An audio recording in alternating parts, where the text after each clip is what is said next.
चलो दोस्तों question number 10 करते हैं। इस क्वेश्चन में कहा है कि in triangle ABC B D bisects angle B.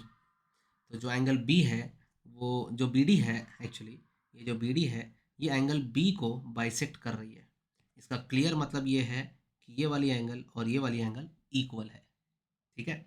और क्या कहा है? और कहा है and it is perpendicular to A C. जो बी डी है वो ए सी को परपेंडिकुलर है। ठीक है, परपेंडिकुलर है, दिख रहा है। If the sides are expressed in terms of x and y, find the values of x and y. ठीक है, डन। तो x और y ढूंढना है। चलो पहले हम इस ट्राइंगल 1 को और ट्राइंगल 2 को कॉन्ग्रुएंट करते हैं। तो हम लिखेंगे in triangle A D B and triangle A D C. पहला रीज़न है बी डी कॉमन साइड। ठीक है, B D equals to B D common side. दूसरा हम कहेंगे कि angle A B D, right, ये वाली एंगल और ये वाली एंगल इक्वल है। तो angle A B D equal है एंगल सी बी डी से। ठीक है, क्यों इक्वल है? ये दोनों एंगल इसलिए इक्वल है क्योंकि बी डी बाइसेक्ट कर रहा है, bisects angle A, angle B. Question में दिया हुआ है, क्वेश्चन में दिया हुआ है ना कि बी डी जो है, ठीक है, बी सी को, बी एंगल को बाइसेक्ट कर रही है इसलिए। और लास्टली ऑब्वियसली ये 90 डिग्री। ठीक है, 90 डिग्री, तो ये भी 90 डिग्री। तो हम कहेंगे कि angle B D A equal to angle B D C, क्योंकि ईच 90 है। तो दोस्तों triangle A D B congruent हो गया ट्राइंगल ए डी सी से। तो ये दोनों ट्राइंगल्स कॉन्ग्रुएंट हो गए। और अगर ट्राइंगल्स कॉन्ग्रुएंट हो गए, इसका मतलब साइड्स इक्वल होंगी। तो हम लिखेंगे कि ए बी इक्वल है, ई बी इक्वल है बी सी के। ठीक है, ये हमको पता, क्यों पता चला? C P C T, right. और हमें ये भी पता है कि ए डी इक्वल है सी डी से, ये भी सी पी सी टी। तो चलो आपको पता चल गया कि ये वाली इससे इक्वल है और ये वाली इससे इक्वल है। तो चलो सॉल्व करते हैं अभी। अच्छा, क्योंकि आपको पता है कि ए बी इक्वल है बी सी के, तो ए बी की वैल्यू जो है वो है 3x+1, 3x+1 is equal to B C की वैल्यू है 5y-2। साथ ही साथ आपको ये भी पता है कि ए डी इक्वल है सी डी के। ठीक है, तो ए डी वैल्यू कितनी है? ए डी है x+1। ठीक है, तो हम कहेंगे x+1 इक्वल है सी डी क्या है? y+2। तो मैं थोड़ा इसको इसको पहले सॉल्व कर लेता हूँ, ये थोड़ा आसान लग रहा है, तो पहले इसको सॉल्व कर लेता हूँ। तो मैं लिखूँगा x is equals to y+2। ठीक है, ये +1 उधर भेज दो तो ये हो जाएगा -1। तो यहाँ से x की वैल्यू आ गई y+1, ये x की वैल्यू आई। यही x की वैल्यू मैं इस इक्वेशन में सब्स्टिट्यूट करता हूँ। मैं इस x की वैल्यू जो है y+1 वो इधर सब्स्टिट्यूट कर देता हूँ। ठीक है, तो मैं कहूँगा दोस्तों 3 into y+1+1 is equals to 5y-2। 3y+3+1 is equals to 5y-2। 3y+4 is equal to 5y-2। और देखो दोस्तों, अगर मैं 3y को 5y के पास लेके जाता हूँ तो 2y हो जाएगा और -2 इधर आके +2 बनेगा। तो 4+2 हो जाएगा और 5y-3y हो जाएगा। 5y-3y तो 2y होता है और 4+2 तो 6 होता है। तो y की वैल्यू मिल गई दोस्तों 3। और अगर y की वैल्यू 3 मिल गई तो यहाँ पे जो हमने x इक्वल टू y+1 निकाला तो वहाँ पे सब्स्टिट्यूट कर देते हैं। तो y की जगह पे 3+1 आ जाएगा। तो दोस्तों x की वैल्यू 4 आ गई। तो दोनों सम आसानी से हो गया। बेसिकली ये सम मुझे आइसोसेलेस ट्राइंगल चैप्टर को बिलोंग ही नहीं करता, मुझे ऐसा लगता है। कॉन्ग्रुएंस करने से, साइड्स इक्वल करने से हो ही गया। ठीक है, डन। आगे बढ़ते हैं दोस्तों, ये हमने क्वेश्चन नंबर 10 कर दिया। अब आगे बढ़ते हैं क्वेश्चन नंबर 11 से। इस क्वेश्चन में क्या कह रहा है? इस क्वेश्चन में कह रहा है कि ए ई पैरेलल है, ए ई पैरेलल है बी डी को। ये पूरी जो लाइन है ये इस पूरी लाइन को पैरेलल है। ठीक है, और इनफैक्ट ये ए सी और ये भी पैरेलल है, ऐसा बोला है। और A B equal to A C बोला है। अरे बाप रे, ए बी और ए सी इक्वल भी बोला है। ठीक है, ए बी इक्वल है ए सी को, ये भी बोला है। और बोलता है ए बी सी एंगल्स निकाल लो। ठीक है, ये भी निकालना है, ये भी निकालना है, ये भी निकालना है, ये दिया हुआ है। ठीक है, चालू करते हैं यहीं से चालू करते हैं। दोस्तों, मुझे ऐसे लग रहा है ए निकालना बहुत आसान है। देखो दिमाग लगाओ, दोस्तों दिमाग लगाओ। देखो आप लोग ये अच्छा छोड़ो, ये आपको 58 मिला, तो एटलीस्ट आप वर्टिकली ऑपोजिट कह सकते हो। इस 58 का जो वर्टिकली ऑपोजिट है ये ए वाला, तो ये एंगल भी 58 हुआ। सही है, इतना क्लियर है।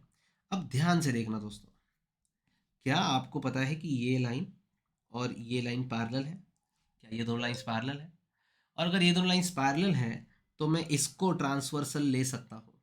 तो मेरे पास अभी ऐसा एफ रेडी हो गया, और ये जो एफ वाली एंगल्स होती हैं जिनको हम करस्पॉन्डिंग एंगल्स कहते हैं, ये हमेशा इक्वल होती है, राइट। तो अगर ये लाइन पैरेलल है और आपने इसको ट्रांसवर्सल लिया, तो ये 58, तो ये भी दोस्तों 58 हो गया, राइट, क्योंकि करस्पॉन्डिंग एंगल्स।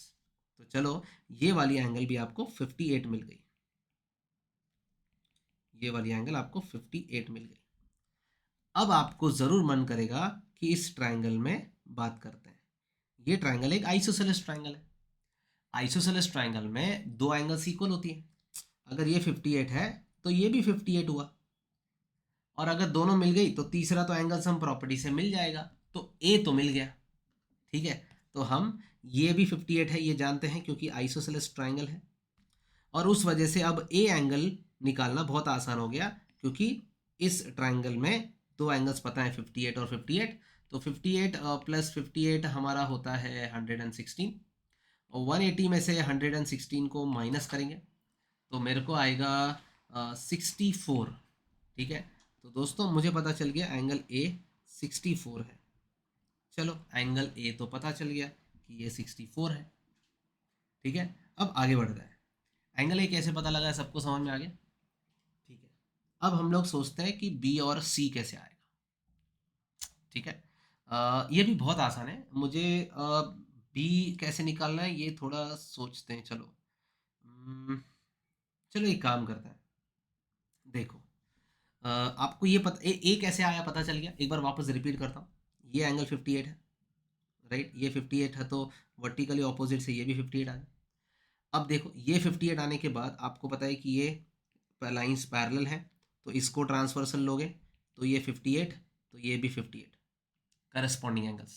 ठीक है, करस्पॉन्डिंग एंगल्स इक्वल होती है, तो ये 58 आ गया, ये 58 आ गया। अब ये ट्रायंगल में ध्यान दो, ये ट्रायंगल पे देखो, ये आइसोसेलेस ट्रायंगल है, तो ये 58, तो ये भी 58, क्योंकि आइसोसेलेस ट्रायंगल में दो एंगल्स इक्वल होती हैं। अब इस ट्रायंगल की दो एंगल्स पता है, तो तीसरा एंगल सम प्रॉपर्टी से निकाल लोगे तो एंगल ए मिल जाएगा। तो ए निकालना was not a big deal, A तो बहुत आसानी से हमने निकाल लिया, ए की वैल्यू है 64। अब बी कैसे निकालेंगे, ध्यान से देखना। हमने देखो, हमें क्वेश्चन में ये दिया था कि ये दोनों लाइंस पैरेलल है। अगर ये दोनों लाइंस पैरेलल है दोस्तों, तो ध्यान से देखना, इसको ट्रांसवर्सल ले लेता हूँ मैं, तो आपको z दिखता होगा, z, तो ये ऑल्टरनेट एंगल्स आपको दिख रहे हैं। देखो, ये लाइन और ये लाइन पैरेलल है, और मैं अगर इसको ट्रांसवर्सल ले लूँ तो ये जो एंगल 58 आई हुई है, तो ये भी एंगल 58 हो गया, राइट। क्यों? Alternate angles. तो चलो दोस्तों, आपको अभी पता चल गया कि ये एंगल 58 होने के वजह से, ये एंगल 58 होने की वजह से ये एंगल भी 58 हो गई, तो ये वाली एंगल दोस्तों 58 मिल गई। ठीक है, तो अब ये तीनों मिलके, ये और ये तीनों मिलके दोस्तों लीनियर पेयर, मतलब angles on a straight line बना रहे हैं। ठीक है, तो मैं कह सकता हूं कि ये जो बी है प्लस जो 58 है प्लस जो 64 है, ये तीनों मिला के 180 होता है, और ये मिलके हो जाएगा 122, राइट, और इज इक्वल्स टू 180। तो यहाँ से बी की वैल्यू मिल जाएगी 58, 58 मिल जाएगा। ठीक है, तो ये बी मिल गया 58। आई होप क्लियर है, इतना काफ़ी इजी रहा ये 58 निकालना। ठीक है, नहीं तो फिर आप अगर इतना नहीं करना चाहते तो ये भी कर सकते थे। देखो, ये लाइन और ये लाइन पैरेलल, तो ये ट्रांसवर्सल ले लो, तो ये जो एफ वाली एंगल्स हैं, ये वाली एंगल और ये वाली एंगल, डायरेक्टली आप 58 कह सकते हो। तो बीच में लीनियर पे यहाँ पे ऑल्टरनेट एंगल लगा के 58 बनाया और फिर उसको angles on a straight line करके हमने बी निकाला। ये थोड़ा लेंदी हो गया। इससे आसान ये है कि ये दोनों लाइंस पैरेलल है, राइट, ये दोनों लाइंस पैरेलल हैं, इसको ट्रांसवर्सल ले लो। तो ये एंगल अगर 58 आ चुकी है तो एंगल बी भी तो 58 आएगा। तो बी की वैल्यू 58 आ गई, डायरेक्टली भी कर सकते थे। अब सी ढूंढते हैं। सी भी बहुत आसान है। ये देखो, ये लाइन और ये लाइन पैरेलल है, और अगर मैं इसको ट्रांसवर्सल ले लेता हूँ तो ये एंगल 58 है, तो सी एंगल भी तो 58 ही हुआ, क्योंकि करस्पॉन्डिंग एंगल है, एफ बन रहा है देखो, राइट। ये एंगल 58 है तो ये भी एंगल 58 हुआ, ये दोनों लाइंस पैरेलल है, राइट। तो चलो ए बी सी निकल गया। अब इसको कैसे लिखते हैं, इसको समझ लेते हैं अच्छे से। कैसे लिखते हैं वो समझा देता हूँ। देखो दोस्तों, हमें लिखना पड़ेगा, हम लिखेंगे एंगल, इसका नाम लिख देते हैं। पहले हमने वर्टिकली ऑपोजिट करा, तो हम कहेंगे एंगल सी डी, देखो sorry, angle E D C, right. Angle angle E D C is 58 degree. ये 58 है, क्यों 58 है, वर्टिकली ऑपोजिट एंगल। थोड़ा शॉर्ट में लिखेंगे, जल्दी लिखेंगे। फिर हम कहेंगे अगर ये 58 है तो ये दोनों लाइंस पैरेलल हैं और ये ट्रांसवर्सल ले लो, राइट। तो हम कहेंगे E D is parallel to A C, right, और consider B D as transversal, B D as transversal. तो एंगल सी जो है, in fact angle A C B जो है वो वाला, right, angle A C B जो है वो इक्वल होगा angle E D, right, E D C के। क्यों ये दोनों इक्वल होंगे, करस्पॉन्डिंग एंगल्स, राइट, ये करस्पॉन्डिंग एंगल्स हैं, इसलिए करस्पॉन्डिंग एंगल्स इक्वल होते हैं। तो यहाँ से ए सी बी 58 आ गया। चलो ये भी 58 आ गया, ये 58 आ गया, तो अब ये भी 58 होगा। तो उसके लिए मुझे ये ट्रायंगल की बात करनी पड़ेगी। तो हम अब लिखेंगे in triangle A B C, A B is equals to A C, therefore angle B is equal to angle C, ठीक है। और इससे एंगल बी हमारी 58 आ गई। और अगर एंगल बी 58 आ गई तो बस अब ये ट्रायंगल में एंगल सम प्रॉपर्टी लगा देते हैं। हम कहेंगे कि इसी ट्रायंगल में, ए बी सी ट्रायंगल में, angle A plus angle B plus angle C मिला के 180। एंगल ए तो स्मॉल ए है, एंगल बी जो है 58 है और एंगल सी भी 58 है, इक्वल्स टू 180। तो यहाँ से मुझे ए की वैल्यू 64 आ गई। तो चलो पहला काम हो गया, एंगल ए मिल गया। अब बी और सी तो एक झटके में मिल गया। ये लाइन और ये लाइन पैरेलल है, ये ट्रांसवर्सल है, तो हम कहेंगे ये वाली एंगल, इसका नाम क्या है, इसका नाम है ए बी सी एंगल। और ये वाली एंगल, इसका नाम क्या है, इसका नाम है एंगल बी। ये दोनों इक्वल है। तो हम कहेंगे, देखो सेकेंड पार्ट के लिए हम क्या कहेंगे, डायरेक्टली हम कहेंगे कि ए ई पैरेलल है बी डी को, ठीक है, ए ई बी डी को पैरेलल है, और बी ए को ट्रांसवर्सल ले, ए बी एज ट्रांसवर्सल। तो हम डायरेक्ट कहेंगे जो हमारी बी है वो एंगल ए बी सी के इक्वल आ गई। जो एंगल बी है वो ए बी सी का इक्वल आ गई। क्यों इक्वल आ गई, करस्पॉन्डिंग एंगल्स। तो बी एंगल आ गया 58। और इस तरह से सी भी निकाला जा सकता है। ये दोनों लाइंस पैरेलल हैं और ये ट्रांसवर्सल हो गई, तो वापस करस्पॉन्डिंग एंगल से सी भी 58 हो गया, राइट। तो सी इक्वल्स टू भी 58 आ जाएगा करस्पॉन्डिंग एंगल करके, ठीक है। तो अच्छे से इसको लिख देना, ठीक है दोस्तों। तो इतना आसान सम था ये हमारा, कौन सा सम था, 11th वाला सम था, डन। अब हम इसको आगे बढ़ते हैं, देखो 12th सम पे जाते हैं। 12th सम पे आते हैं। इन द फॉलोइंग फिगर, ये देखो हमको फिगर दिया हुआ है, एंगल सी 58 दिया हुआ है, सी ए बी निकालना है, मतलब ये पूरी एंगल निकालनी है सी ए बी। चलो निकाल लेंगे, बहुत ही आसान सम है। वीडियो पॉज करके खुद को सॉल्व करना चाहिए पहले तो, ठीक है। चलो तो मुझे ये फुल एंगल निकालनी है। फुल एंगल मतलब ये दोनों एंगल्स मिला के पूरी एंगल बनती है, ये वाली। चलो चालू करते हैं। यहाँ पे मुझे पहले कहाँ से चालू करें, 58 वाले से चालू करते हैं। चलो ये ट्रायंगल देखो, ये ट्रायंगल देखो दोस्तों, ये ट्रायंगल एक आइसोसेलेस ट्रायंगल है। आइसोसेलेस ट्रायंगल में ये एंगल 58 है, चलो वो तो ठीक है। आइसोसेलेस ट्रायंगल में दो एंगल्स इक्वल होती है। कौन सी दो एंगल्स यहाँ पे इक्वल है, यहाँ पे ना, ये जो हमारा triangle A B A D C है, ये एक आइसोसेलेस ट्रायंगल है, तो इसकी ये वाली एंगल और ये वाली एंगल, ये दोनों एंगल्स इक्वल होंगी, है कि नहीं? तो ये दोनों एंगल्स इक्वल होंगी, तो मैं इसको x मान लेता हूँ, ये भी x हो जाएगा, और ये 58 दिया हुआ है, तो यहाँ पे एंगल सम प्रॉपर्टी लगा के x मिल जाएगा। चलो पहले इतना कर लेते हैं। चलो हम लिखेंगे in triangle A C D, A C is equals to C D given, therefore angle ACD is equals to angle CAD। नहीं, सॉरी, कौन सी दो एंगल्स इक्वल है? कौन सी दो एंगल्स इक्वल है? ये दोनों साइड्स इक्वल है, राइट? तो ये दोनों एंगल्स इक्वल है, इसका नाम है CAD और इसका CDA, ठीक है? तो नाम लिख देता है, नाम है CDA इक्वल है CAD से। क्यों इक्वल है? Isosceles triangles. पहले इसको x भी मान लेते हैं, ठीक है? तो इन दोनों को मैं x मान लेता हूँ से, और आइसोसेलेस ट्रायंगल थ्योरम इसीलिए। अब ये तीनों एंगल्स मिला के 180, तो लिख देता हूँ angle CAD plus angle CDA plus angle ACD मिला के 180। CAD कितना है? CAD पता नहीं, CAD x है, CDA भी x है, और ACD खुद 58 है, equals to 180। x plus x 2x हो जाएगा, 180 में से 58 चला जाएगा तो 122 बचेगा, और x मिल गया दोस्तों, x मिल जाएगा 61। तो ये x मिल गया 61, मतलब आपको अभी तक ये वाली एंगल्स मिल गई, ये वाली एंगल्स आपकी x थी, ये 61 मिला, और ये भी आपको 61 मिल गया। चलो अब हम बात करते हैं यहाँ पे, इस ट्रायंगल की बात करते हैं। ये कौन सा ट्रायंगल है दोस्तों? ये एक आइसोसेलेस ट्रायंगल है, राइट?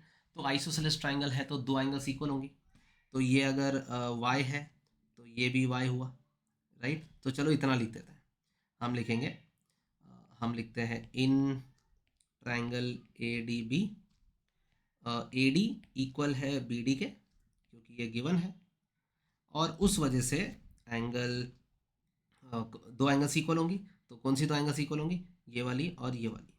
तो मैं कहूँगा angle D A B equal है डी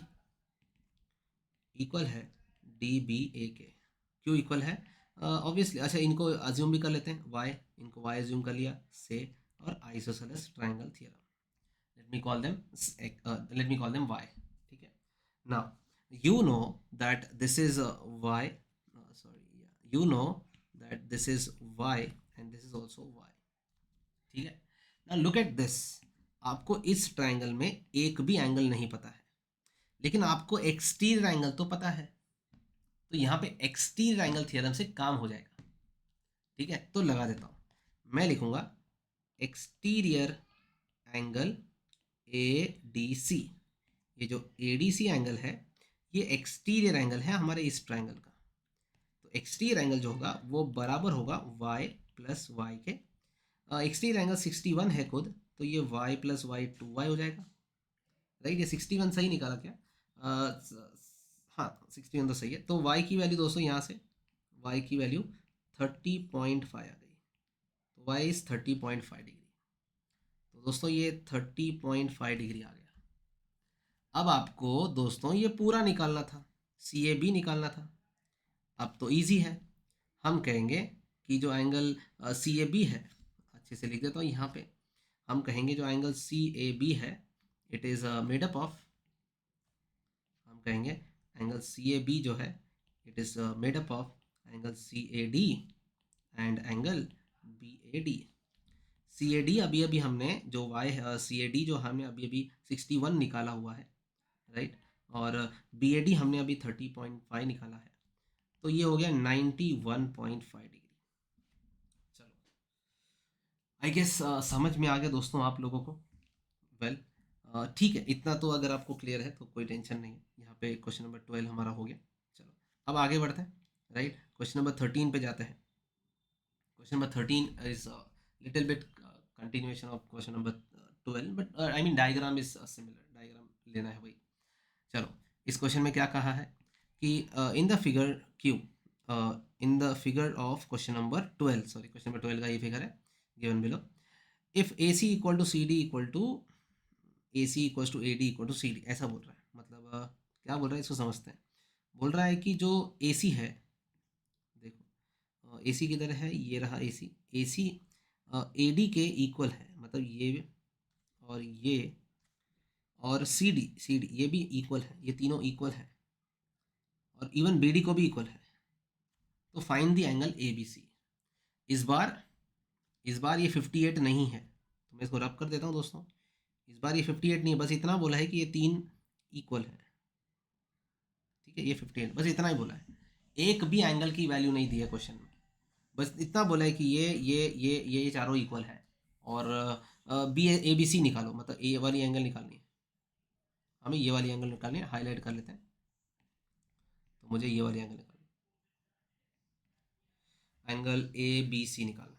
चलो कोई बात नहीं दोस्तों, इस ट्राइंगल को देखो, आप अभी तक समझ जाने चाहिए ये कौन सा ट्राइंगल है।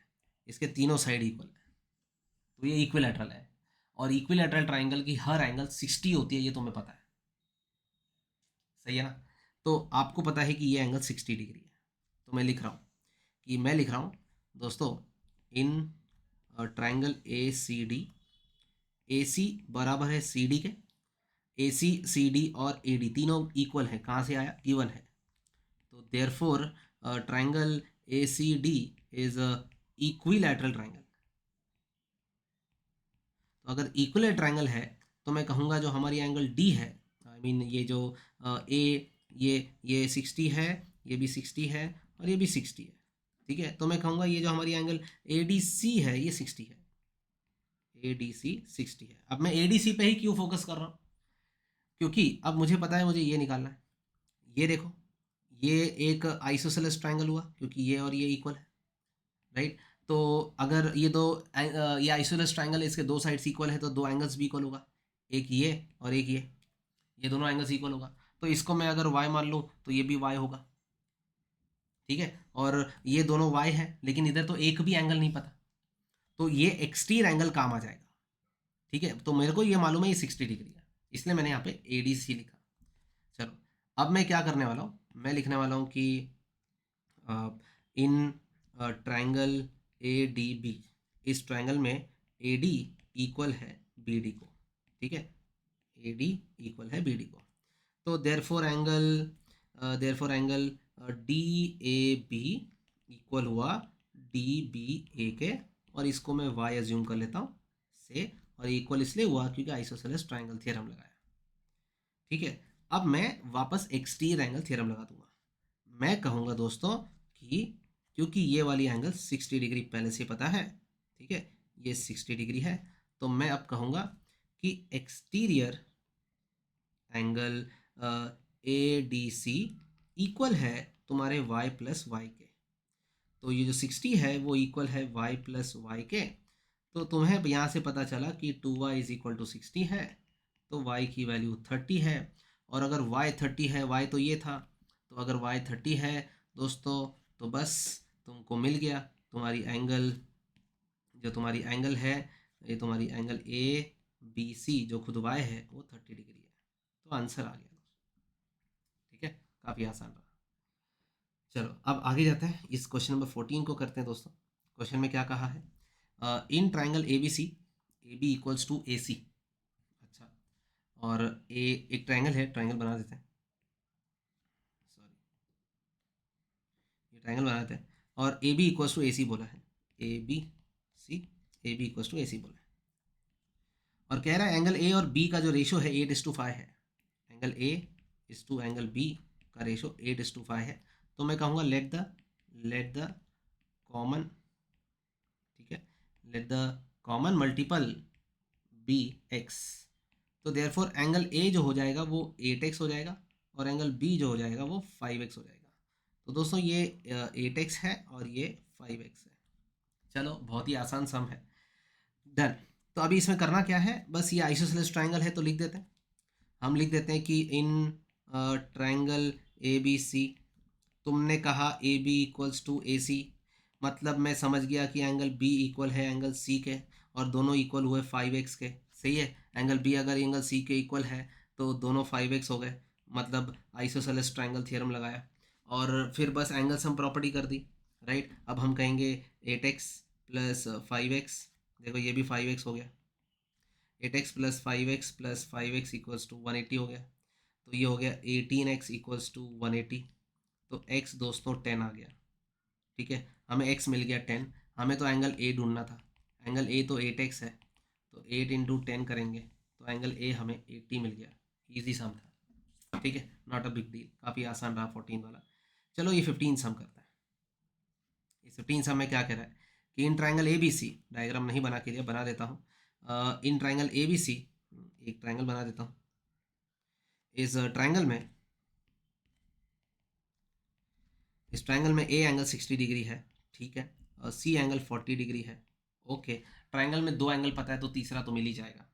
And the bisector of angle A B C, इसका जो बाइसेक्टर है, बी का जो बाइसेक्टर है, बी का जो एंगल बाइसेक्टर है, meets the side A C at point P. Okay, और हमें प्रूफ करना है कि B P, to proof B P is equal to C P, मुझे किसी तरह से बी पी को सी पी के इक्वल प्रूफ करना है। मतलब मुझे ये प्रूफ करना है कि ये दोनों साइड्स इक्वल है, और ट्राइंगल की दो साइड सब इक्वल होती हैं जब दो एंगल्स इक्वल हो। समझे, दो एंगल्स इक्वल तो दो साइड्स इक्वल। तो मुझे पता है ये 40 है, तो मुझे पता ये भी चल गया कि मुझे इसको भी वैल्यू निकालनी है, और इसकी वैल्यू अगर 40 आ गई तो मैं बिंदास कह सकता हूँ बी पी और सी पी बराबर है। तो दो साइड्स को इक्वल प्रूफ करना है तो दो एंगल्स को इक्वल करना पड़ेगा, दो एंगल्स इक्वल हो गई तो दो साइड्स प्रूफ हो जाएंगे इक्वल। चालू करते हैं। तो पहले हम लिख देते हैं प्रूफ। पहले बड़े ट्राइंगल पे आ जाओ, इन ट्राइंगल ए बी सी हम कहेंगे angle A plus angle B plus angle C is equals to 180। Angle A है 60, एंगल बी मुझे पता नहीं है, एंगल सी 40 है, इक्वल्स टू 180। तो एंगल बी हमें यहाँ से पता चल गया 80 है। ठीक है, अब एंगल बी को बाइसेक करा गया है, एंगल बी को बाइसेक करा गया है, किसने बाइसेक करा, ये बीपी ने। क्वेश्चन में कहा है bisector of angle A B C, ये जो बी एंगल है उसका बाइसेक्टर जो है बीपी, तो बाइसेक्टर है तो 40-40 हो जाएगा। राइट, ये पूरा 80 है, बाइसेक्टर है तो ये 40 और ये भी 40।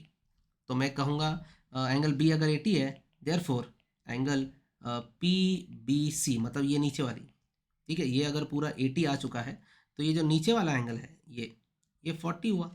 Therefore angle P B C, sorry, हाँ, therefore angle P B C is half of angle B, मतलब इट इज़ हाफ ऑफ 80, तो मतलब एंगल पी बी सी 40 हो गया। ठीक है, ये क्यों हुआ, क्योंकि क्वेश्चन में बोला है B P bisects angle B, इस वजह से, क्योंकि ये इसको बाइसेक करता है इसलिए मैंने इसको 40 कह दिया। चलो, अब ध्यान से देखो ये ट्राइंगल, ये ट्राइंगल में ये एंगल 40 है। राइट, ये ट्राइंगल में ये एंगल 40 है, ये भी एंगल 40 है। तो दोस्तों ये कौन सा ट्राइंगल हुआ, आइसोसेलेस हुआ। तो जो दो एंगल्स इक्वल होती हैं उनके सामने वाली साइड्स भी इक्वल होती है, तो हो गया प्रूफ। तो चलो लिखते हैं, हम लिखेंगे in triangle P B C angle, हम कहेंगे एक ट्राइंगल के अंदर ये एंगल पी बी सी जो कि 40 है वो इक्वल है पी सी बी के जो ऑलरेडी 40 है। ठीक है, ईच 40 इसलिए, और अगर ये दो एंगल्स इक्वल हैं तो दो साइड्स भी इक्वल। अगर ये दो एंगल्स इक्वल है, ये वाली एंगल और ये वाली एंगल इक्वल है, तो इस एंगल के सामने जो साइड है ये, और इस एंगल के सामने जो साइड है ये भी इक्वल हुआ है। तो हम कहेंगे therefore B P is equal to C P. Reason क्या लिखेंगे, sides opposite to equal angles, जो sides opposite to equal angles होती हैं आर इक्वल, इक्वल एंगल्स के सामने जो साइड्स होती हैं वो इक्वल होती है, इसलिए। दैट्स इट दोस्तों, आई गेस ये हो गया हमारा डन। सो